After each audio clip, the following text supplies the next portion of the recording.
Hello, I'm David R. Lewis. Good to have you here at Theater of the Mind. Today's piece is from Deer Run Trail, the first in my series of trail westerns. Ruben and Arliss Hyatt are on a night ride out of town to meet with Marshal Marion Daniels when Arliss questions Ruben about a couple of young women. On the ride out, Arliss, like he done from time to time, got a little mouthy. "You and Miss Harmony have a nice visit up at the house, did you, Ruben?" We jawed some, drinking sweet tea from the spring house. "Uh-huh. Pretty nice gal, don't you think?" "Well, she's all right enough." "Feels a little bit more, substantial than Miss Margie, would you say?" "She's a nice girl."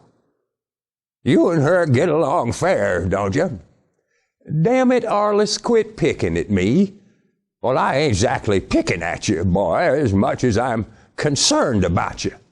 "Well, why don't you concern yourself about keeping a seat on that new horse of yourn? Tall as that mare is, if you fall off, you could hurt yourself." He shut up for a little bit, but only for a little bit. "That Harmony gal," he said in a minute, "seems right settled for a woman of her age. How old is she, you think?" Lord, that old man just wouldn't let her go of nothing. "I don't know how old she is, Arliss. How would I?" "Well, you could ask her." "Arliss, I ain't gonna ask her how old she is. It ain't none of my business." "Well, it could be."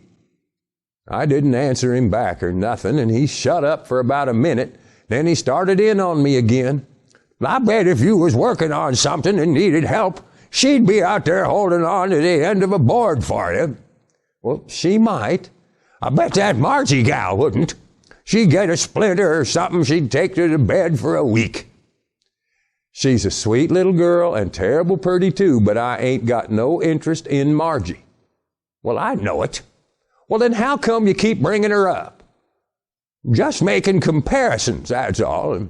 If a fella is looking for a horse and there's two of 'em in the damn pen, he's well advised to study on both of 'em before he shakes out a loop for either one."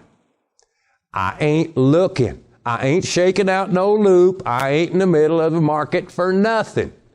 "The hell you ain't. You're a man, ain't you?" "Well, I piss standing up." "Well, then you're looking.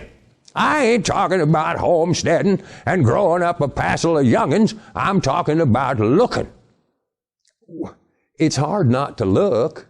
"Well, she's looking too, boy. She ain't got no loop shook out neither, but she is damn sure leaning agin the fence. She sees more in you than you see in yourself, Rube. So do I. So does Marion. You'll catch up to the rest of us eventually. Meantime, when she sets her cap for you, don't get all rattled and jump the damn gate." Mary and Joseph, Arliss, you are getting to wear on me some. That Harmony gal is solid, boy. She's solid, and she's patient. Just keep that in mind. He never said another word to me on the whole rest of the ride. If I was to tell the truth, I might say I missed his mouth. A little. Deer Run Trail is sold as an e-audio book in a number of locations, including audible.com, and is available as a free ebook from Barnes & Noble, iBook, Kobo, and elsewhere. I'm David R. Lewis. Thanks for dropping by Theater of the Mind. By the way, Arliss never did fall off that tall mare.